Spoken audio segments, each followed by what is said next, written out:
service, on the battlefield, and beyond. What's up, ladies and gentlemen? I'm Liam Cogan. This is the 3 Bravo podcast, and today we're going to be doing an active duty benefits breakdown.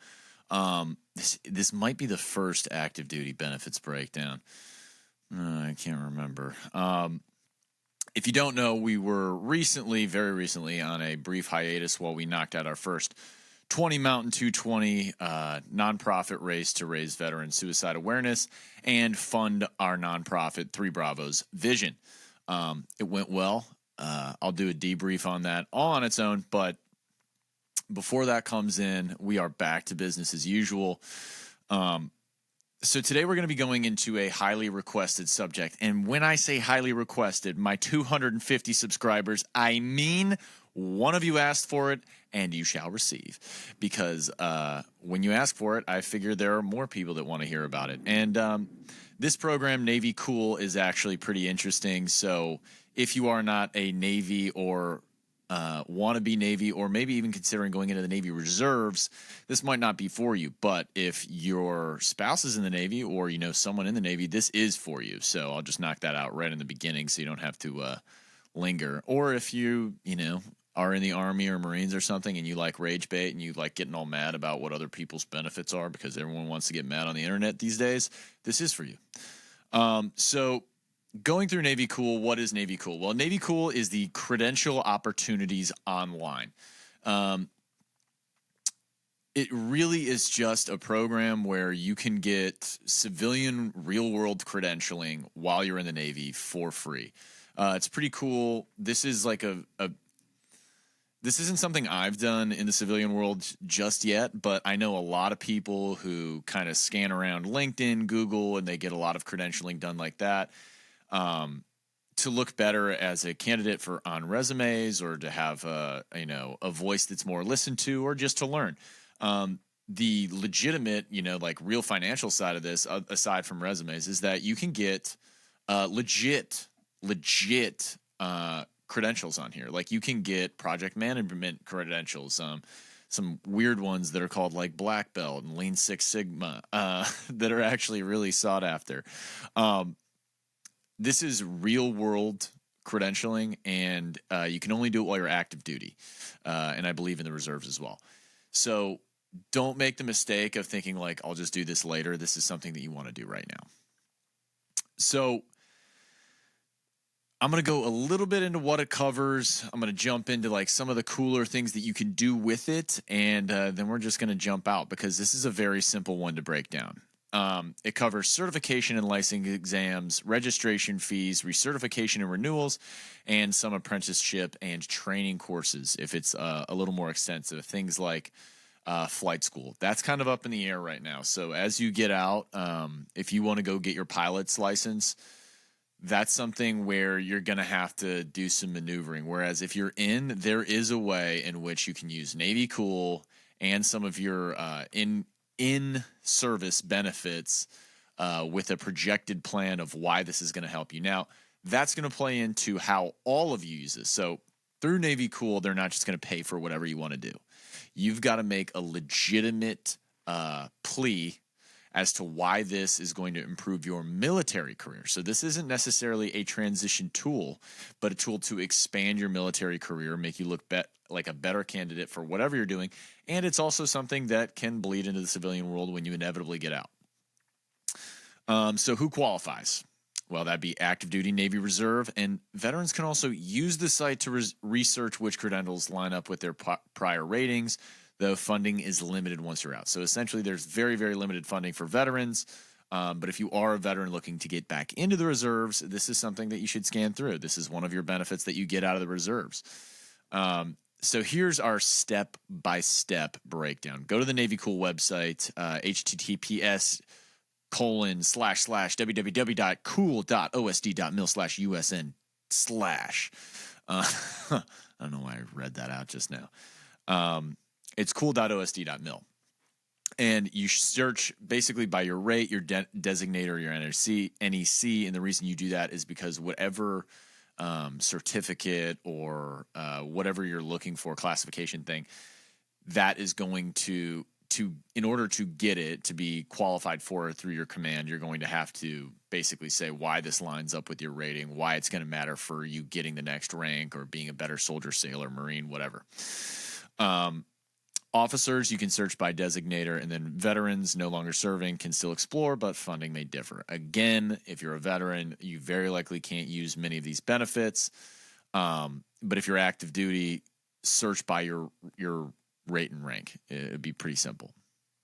So Navy Cool shows certs, licenses, apprenticeships, something like IT information systems tech. You might see CompTIA Security Plus, Cisco or AWS certifications. Now, what are those? Well, if you aren't getting into the tech world when you get out, you might not care. But CompTIA Security Plus is actually really big in defense tech right now. So if that's a certification you can get and you've been serving in military IT, this is a huge leg up for you when you get out of the military, because they're going to want you to have that anyways. You bring that to the table, plus a security top, you got a TS, or maybe you even get your degree, you get your master's. Now you're starting to look like a really good candidate. This is how you paint the picture for a successful veteran on the other side. But there are tons of ways that you can parse this out. There are tons of certs. A corpsman might see EMT, paramedic, health and IT certs. So as you are planning for your future to be a better warfighter or to be a successful civilian, this is a massive tool for you to use. So once you check your eligibility, right, I'm active duty, this is for my rate and rank, then you have to check, can you use Navy funding? Well, most often you can if you're approved and it lines up. So you apply for it through Navy Cool. It's going to direct you through your certifying body. So, the certifying body for the course. So CompTIA, PMI, whatever the course is. And then you submit an application, you schedule exams, and you request funding through Navy Cool.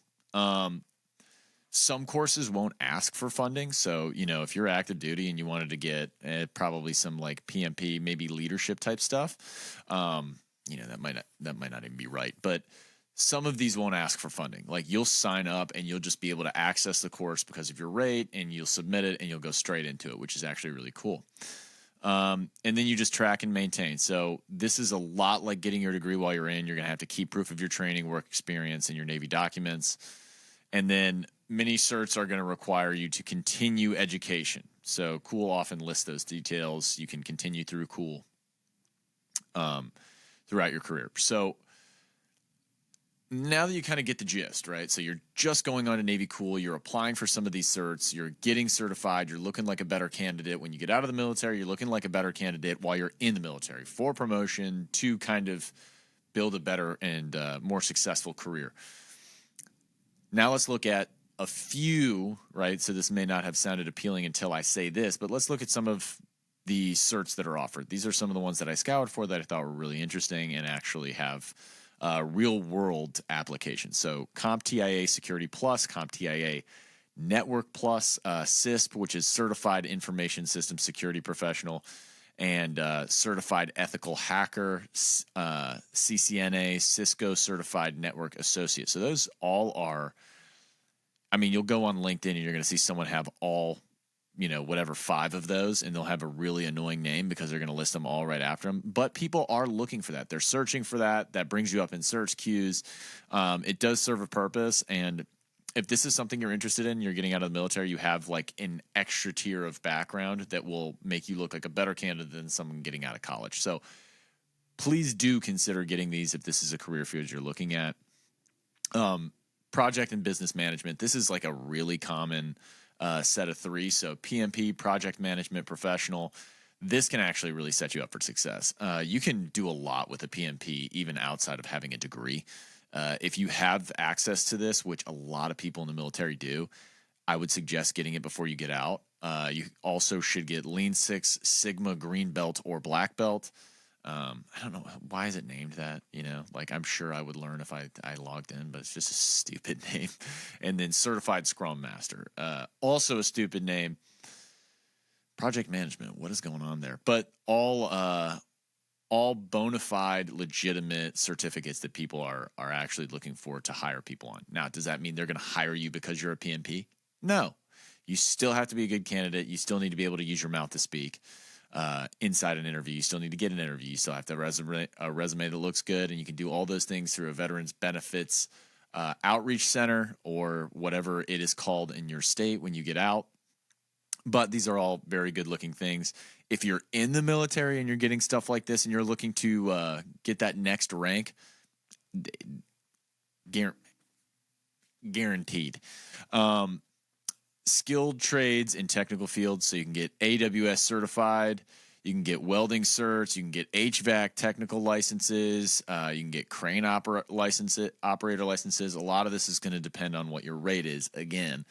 So, but if you can do that, man, starting a business like this when you're getting out, starting a welding business, starting an HVAC business, God bless. I don't know how many times I've paid people to come look at my HVAC and it cost $4,000 because they farted and they looked at it for an hour and then they went home. Not to denigrate anybody's career out there, but come on, guys, you know what's going on. Really great opportunity to just get a skill and immediately go straight into owning your own business. Then you got healthcare and emergency services, EMT, paramedic certs. I remember when my buddy was doing this in Ohio, it seemed like a really big deal. I'm not sure how expensive it is on the civilian side, but, he was doing this for a long time. So get it done. If you're a doc in the Navy, get it done. Pharmacy tech, certified medical assistant, all very cool options, all apply to real world careers when you get out of the Navy. There's also some cool sounding options that I just wanted to put out there. I already said certified ethical hacker. It's pretty sick to say. Drone pilot. So drone pilot cert, that is actually going to have quite a bit of weight carrying with it as we go into the future here with AI and whatnot.